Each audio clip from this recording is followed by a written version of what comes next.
Hello, everybody, and welcome, Catherine, our very special guest today for this installment of On Writing. So, hi, Catherine, how are you doing? Hello, Maren. I am delighted to be here, and I love that. I love that opening sequence. It is fabulous. I love the videos as well. We'll have one to play us out as well. Um, so let's jump in with a little introduction and welcome back to our regular viewers. We have a community of practice who are watching every Friday. And since the start of this year, we have heard from a wonderful lineup of voices, including more recently Bonnie Stewart and Kay Bowles, and earlier this year from Audrey Waters and Kim Lane, and lots of other fellow writers, bloggers, and thinkers who've been having these conversations all through the year. And I can't quite believe it's been a year since we started this little experiment of bringing people together. But last week we had Reclaim Open, and Catherine, we had so much fun. We did a 12-hour blogathon to kick us off. So on the first day of the conference, there was one session that had live video, but everything else was in blog post form from 9 a.m. to 9 p.m. for 12 hours. There was one blog post on the hour every hour. And we commented, we chatted, we had an exchange. And I'm so thrilled that you're here today. And we're going to talk a little bit about, the kind of blogging as a jump off point for thinking about writing and thinking about, how we can have a voice. For those of you who don't know Catherine, I'm privileged that I've known you and your work for quite a while. But Catherine is an independent scholar focused on critical and social justice approaches in digital, open, and higher education. And many of you will have come across her very influential co-edited book, Higher Education for Good, Teaching and Learning Futures, with Laura Czerniewicz. So Laura, big shout out as well. And so welcome, Catherine. We're so pleased to have you here. Thank you so much. And I would have been at the conference last week. I was on holiday with family and friends in New York City, and I thought I was having fun until you told me all about the conference, both right there and in the green room before we started recording. But anyway, sorry to have missed it. Oh, well, we have a special treat in having a bit of time to hang out with you today. And maybe that's a good jumping off point for us, because I know that over the last few years, you've changed your practice and you've, become an independent scholar. And one of the things, particularly our keynote last week, which was Bonnie's talk on having a voice in a time of what she called enclosure, and in a time when the open web isn't always safe and can be quite a polarized space to be. I wonder if we can maybe start talking a little bit about how your sort of relationship to writing and having a voice is shifting, and where you are with that right now. Yeah, big question.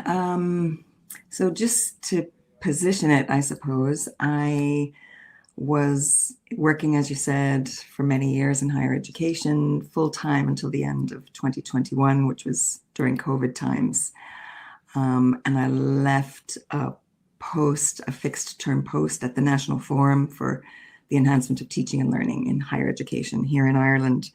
And I had the option then of considering going back to my university or another university for another post, but I chose at that point to work independently, which I've been doing for the past almost 4 years now. So I suppose it's a chapter between full-time work in a higher education organization and eventual retirement. And on the plus side, I'm really enjoying the independence and the flexibility. Now, one of the things that made that transition easy and even joyful for me was having a joint project that really bridged the end of that time with the National Forum to my work as an independent, and that was co-editing Higher Education for Good with Laura Czerniewicz. So we had been having discussions about that project towards the end of 2021, and then really the first 2 years that I was working independently were almost fully devoted to that. So it was many people may be familiar with it, but for those that aren't, it was, it was a huge project. It's a co-edited volume. I actually have always to hand on my desk, so that's what it looks like in the flesh, and that's how big it is. But most people will encounter it in digital format because it's an open access publication. So each of the 27 chapters in the book is available openly, as well as the entire book available openly. And 70 plus authors from all over the world, global South, global North, all different roles in higher education contributed to the book. And the question we asked people was, what are they doing and what are they thinking about in terms of addressing the current challenges in higher education and looking towards more hopeful futures. So we were inspired by work, particularly in climate justice, which not only analyzes and dissects the current problems with data and research, but also looks beyond, imagining alternative futures, things like speculative fiction, arts-based approaches, and so on. And we invited people to do that, not only to look at the present problems, but to imagine futures. So hopefully the book is an arrow of hope, although we face so many challenges just now. But that was the intention of the book. Yeah. Oh, how inspiring! And I know many people in the blogging community of practice are big fans of the work, and also the collaborative nature of the work, and the sort of open and equitable way in which you and Laura co-edited and compiled and brought together, wove together all these different voices and all these different perspectives. And I suppose that's one of the themes, I suppose you could say, that has emerged over the last year when we've been having these conversations, is how important it is to find, like-minded allies, people to have conversations with, write with, collaborate with. Could you tell us a little bit about that collaboration with Laura and how that's maybe shaping your practice? Sure. I suppose, like all of us, I've done, a good deal of academic writing on my own, and a good deal of academic writing in collaboration, as well as blogging. The co-editing and co-writing in Higher Education for Good was a really intentional co-creation. And, like any good collaboration, it was built on a foundation of, a set of shared values between Laura and myself. We had worked together before. We had co-chaired the OER conference, the first time the OER conference was held in Ireland in 2019. And I remember after that experience, we said to one another, we must find something else to collaborate on again. And then the Higher Education for Good turned out to be it. So certainly a sense of shared values, not only about openness, but about the imperative of including and marginalized perspectives that are often marginalized, a sense of including the personal, the political, and the academic, a sense of including forms of expression, forms of writing that are often not included in academic publications. So things like poetry and speculative fiction and even artwork. And then, in addition to shared values, just having that sense of trust built up with one another, so that we trusted one another in terms of, our communications with authors, in terms of our co-writing. We did say at the end of that kind of 2.5-year process, really, that when we look at, for example, the introduction that we wrote to the book, that both of us say that we can't really identify what each of us wrote and what the other person wrote. It was a long process, and we freely wrote and edited, and that doesn't happen, very easily. It happens, when you work with someone for a long time and build up that trust. And I suppose in addition to the values and the trust, there's also the intentionality of shared spaces and ways of working. So I think most of the people listening to this will probably have experience of working with submission systems for journals, which are not very human or humane. And I had just edited a special issue of Learning Media and Technology, which was using a new system, again, that had some problems. So I carried all that in, and we decided that all of our systems that we used with one another and with authors would be human and humane first and foremost. So we just took a very personal approach with everything from the first invitations to the co-editing with one another, the mentoring and editing with authors. And I hope that we did that. I hope that all of the people who worked with us feel that we did that to the best of our abilities, because that was really what we went into the project with. That was what we felt was most important, and that the outcomes would come from that. But those values were what we led with. Oh, I love this. I really do. And thank you for sharing that.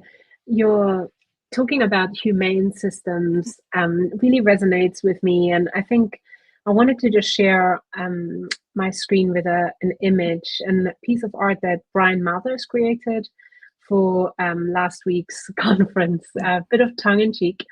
But he was, trying to bring into our conference a little bit of that sense of, the sort of speed at which systems can now create and churn out content, and similarly also, read and then summarize and everything. And I wanted to just share that as a bit of a visual thought. Brian has created a lot.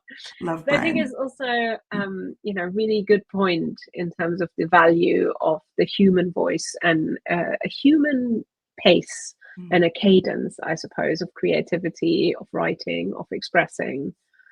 And I just thought that really resonates with me about what you say about it took time for you and Laura to find this way to collaborate and to build trust and to find approaches that worked.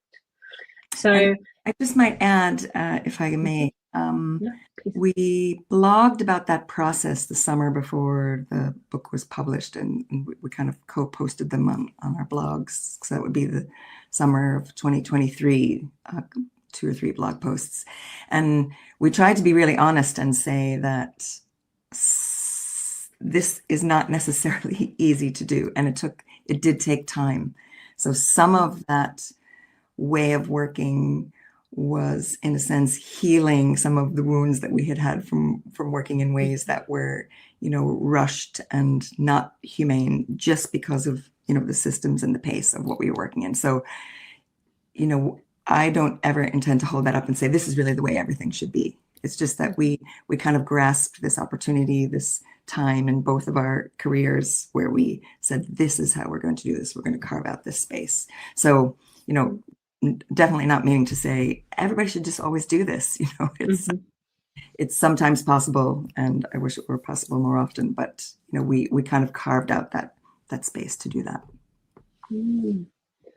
Bonnie was reflecting, you mentioned the blog just now and how you were both sharing the kind of behind the scenes, if you like, sort of accounts of how the book was created. And Bonnie talked about her belonging project at the University of the Highlands and Islands that Bonnie was involved in last year. And Bonnie also mentioned about the struggles to keep blogging, to keep having a voice. And I wonder, how do you feel about that? Like, do you find it easy to keep kind of having a voice and maintaining kind of your own space on the open web? Are there any elements that, you find take more time or more energy, or do you have periods where you stop altogether? I think many people over the course of the year have told us that they've gone through periods of time, longer and shorter, where they've just stopped writing or stopped blogging in public altogether. Yes, I just admire Bonnie's work on that particular project and in general so much, and I sync with that sentiment completely. I mean, for various reasons, the environment that we're in, both macro and then micro in my own kind of family life,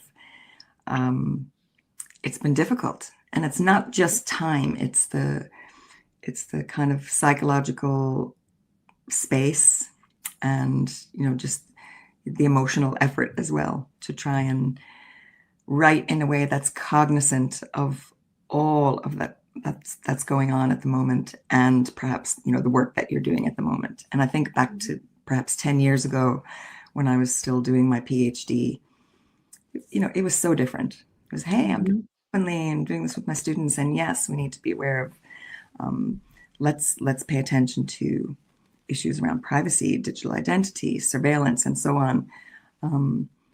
But the environment we find ourselves now in is much more serious. So it's more difficult. I find it more difficult, for sure. I'm a big fan of your work on open scholarship, and you mentioned doing your research in that direction. And I mean, is that an area you are still kind of actively looking at how it's evolving, like particularly given that the open piece of the open scholarship is changing? We had Eamon Costello on the show a few weeks ago, and we were also reflecting with him on rewilding spaces and trying to find, I don't know, I can't paraphrase Eamon. He's got such a unique way of expressing himself. But we were talking about sort of wild things that are wild, but also softer and more permeable, where you maybe have some openness, but some like nuance, I suppose. What are your thoughts on that? I would say, on one hand, that I think I've always tried to pay attention to the nuances of openness. And, whenever I would be introduced as an open advocate, I would say I'm a critical advocate of open, because open, even 10 years ago, 10 years ago, 15 years ago, whatever, openness was never simple. There would be situations where it would not be safe, it would not be advisable. Someone's personal circumstances might make them make a choice, to not be open. So for example, when I was teaching full time, I would model the particular way that I was open. I would often have the course that I was teaching, those materials be open, but always give people who were, learners, whether those were, students or fellow professionals, the choice of whether and how to be open. And that was a lot of what my PhD research was about, was that open practice is always, complex, personal, contextual, and continually negotiated. So once you understand that, then, requiring openness in any sense or expecting it, is not fair, is not a fair choice. So that I would say that, I always had a nuanced view of openness. Now, there are greater risks, the people who are, own and run a lot of the platforms that are used, their interests are not in the interests of citizens, of learners, of education. And we need to be cognizant of that. And so many people have written about this, and Audrey Waters, I'll mention first among them, but many, many people. So I'll give you an example of permeability, though. I like that notion that Eamon mentioned. On Inauguration Day this year, when we saw the panel of big tech titans sitting in the front row at the inauguration in the US, a lot of us just thought, okay, we're in a new time now. We may have been writing about these things for many years, but there's a shift happening here. So I never used Facebook, but we all make compromises in various ways. And I did use Instagram. I used Instagram when it first started. I stopped using it when Facebook acquired it, and then I started using it again. So I have a very, very widely extended family, like many of us do. So it's a way that I keep in touch with a lot of my nieces and nephews, which range from all the way to Antarctica, literally. So with misgivings, I've stayed on the platform. So I just put up a post. It was quite impulsive on January 20th of this year that said, this is really difficult for me. I have a lot of doubts and misgivings about using this particular platform owned by Meta. We know their values. And yet I'm using it to stay in contact with my family and friends. And if you too are dealing with some of those questions, I'm happy to engage in conversation with you. And because this is an area that I studied and have studied for years, I just collated a few articles which deal with some of these issues. And I created a page on my blog and put a link to that page in my Instagram profile. And for me, that was real permeability, because Instagram was just kind of social and family and so on. I tended not to put work things there at all. And from that, different people in my life who now were panicked about what was happening and all of a sudden realized what was happening on these platforms said, oh, maybe you could possibly do a talk in the coffee shop, or here's another person we know who's dealing with these kinds of things. So between January and now, there's been a community group started, myself, an artist in the community I live in, and another lecturer at another university, which is providing a space and some resources for parents who are dealing with these kinds of issues, with their young children and their teens, about phones and social media and open spaces and what that really means. So all of a sudden, this research we've all been doing for so many years is now, the topic of breakfast conversations in most households. Mm-hmm. So it feels like an important and valuable way to kind of map over some of what I've been doing, just to really, in new spaces, new people, new conversations. That is so interesting to hear. And also, one of the things I've always admired greatly about you and your work is that you're like a community movement of one. And it just seems to be, very magnetic in the way that you help galvanize people into thinking, into action. And I think that in itself must take a huge amount of energy. So, I think all of us who follow your writing and follow your work and follow your actions are very grateful that you do continue to open up these spaces. And I am just a thread in a big quilt, so thank you for saying that, Maren. But I wouldn't be doing this work in the way that I do it if not for people that you've mentioned and I've mentioned and so many others. So it's a collective effort for sure. That is true, but I guess each of us play a role, and I do want to mention one group of people that last week I think did a huge amount of work to try and build some of those connections afresh. And I know that you are very familiar with the DS-106 phenomenon and cult that has grown up for many years. And at the conference last week, there was a kind of focus around a group of individuals who've been doing the DS-106 Daily Create for thousands of days without a break, every day, and keeping that community of practice going all by themselves. And they ran a couple of sessions at the conference about bringing people together and making them aware of, small niches on the web where you can, join in and become actively involved. And one of the things they did as well was set up a site, which is called combobulated.net.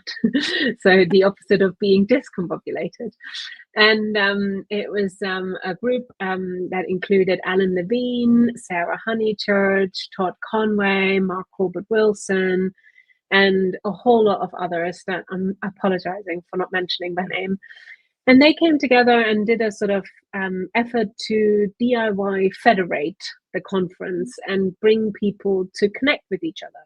Mm-hmm. Because I think one of the newer struggles, or maybe an old struggle that's resurfacing, is that, if you already have a network, and in the before times, you had a wide network and you know how to reach out and connect with people, that is one challenge in keeping connected, like you said, on platforms that maybe have gone a way that you don't really want to be part of, but you have to keep being on to connect.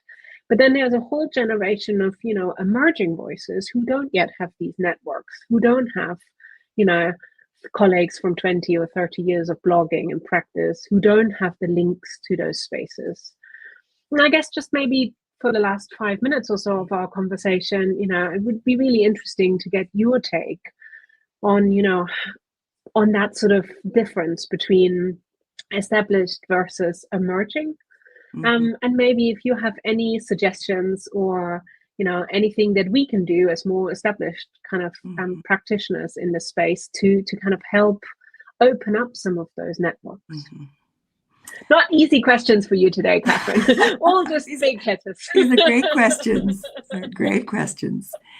As I love this idea, and as you're speaking, I think a lot of us do this in our practice anyway, don't we? We're doing things like mentoring and partnering with, newer career academics and, younger people coming into our field or people coming in anew.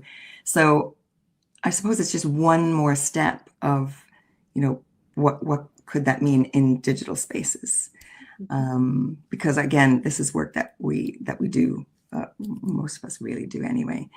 An example in Higher Education for Good is, again, we had a very diverse panel of authors. Some were, very experienced, some were newer career academics.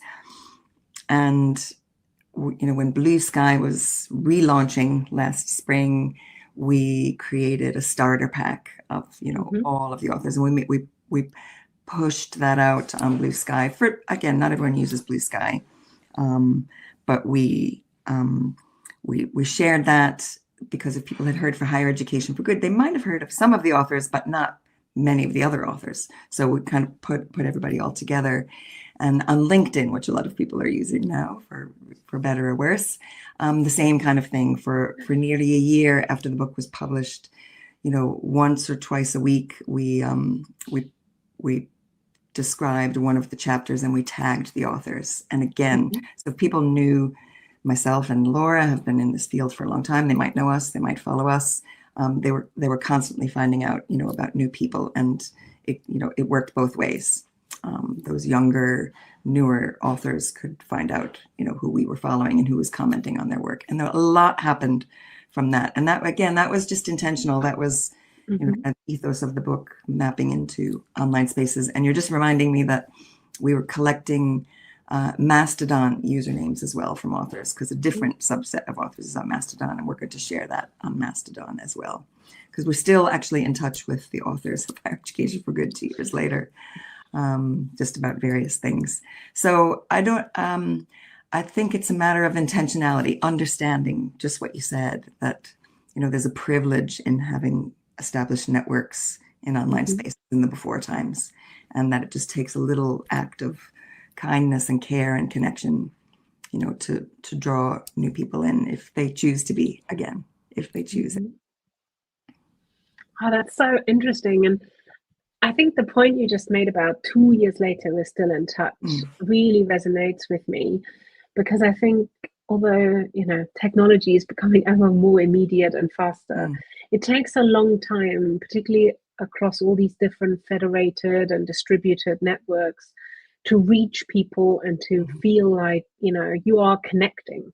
And so it sounds really powerful to me that this, this is continuing, this kind of movement, if you like, that you have around the book is kind of still rippling into those kind of networks and building new connections.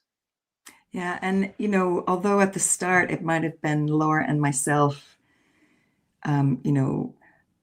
coordinating a lot of that, it's such a joy to see that, some of the connections of authors independent of us are really just going all kinds of, sparks and ripples in the network that now aren't attached to us at all. But, a moment in time they were, but new connections happened. So, that's another very human thing that happens, if those are the values of the project at the start. Yeah. Well, in a minute, we'll come to any final thoughts or comments or questions you might have for us. But before we do, I just wanted to give a big thanks to all the students who joined the Reclaim Open conference last week. We had a really fun inaugural student competition where we heard from the voices of, emerging practitioners who are either current or recently graduated students and the projects they do on the open web. So if you haven't come across their work, then on the Reclaim blog, you'll be able to find out about that. And needless to say, Catherine, this was probably my favorite session of the whole conference, hearing students who are currently working, with each other and with other students, kind of sharing their work and getting some opportunity to share their perspectives was so interesting. And, from fashion blogging and being really creative to tackling accessibility issues and teaching each other, like peer learning about accessibility and inclusion. There was so much to dig in there. So I really enjoyed that, and I'm sure we'll do another session on those. But any final thoughts, comments, questions from you? I just want to thank you for this series. I haven't listened to all of the sessions, but the ones that I've listened to have just been, full of so much. And I'm sorry that I missed last week. When you asked me to think about writing, I thought about the fact that I appreciate writing and I love it sometimes. I mean, sometimes it's really hard work, but I love it because I love reading. I mean, that's where it started. So everything from, academic literature to fiction, all kinds of writers, bell hooks and Yoko Ogawa and, all kinds of people. And from beautiful and powerful writers, I've learned that we have the potential anyway to create the world anew each time we write, even if that change only happens in ourselves, because we articulate something for the first time, but it can change, others as well. So there's just great power in it. And even though it's hard, and no matter how we do it, I hope that people still find and create spaces that they can do it alone and together, because it's just so important. That's beautiful. And thank you for reminding us of that. I feel a reading group coming on maybe next year, as well as blogging. We need to think about doing a little bit more reading, and I can only echo that. So from all of us here at Reclaim, Catherine, thank you so much. Jim has missed an awesome conversation today, but he's been traveling and sends his love. Hello, Jim. So thank you so much for joining us. And thank you all for listening and tuning in to On Writing for this very special conversation. Thank you, Maren, and thank you, everyone.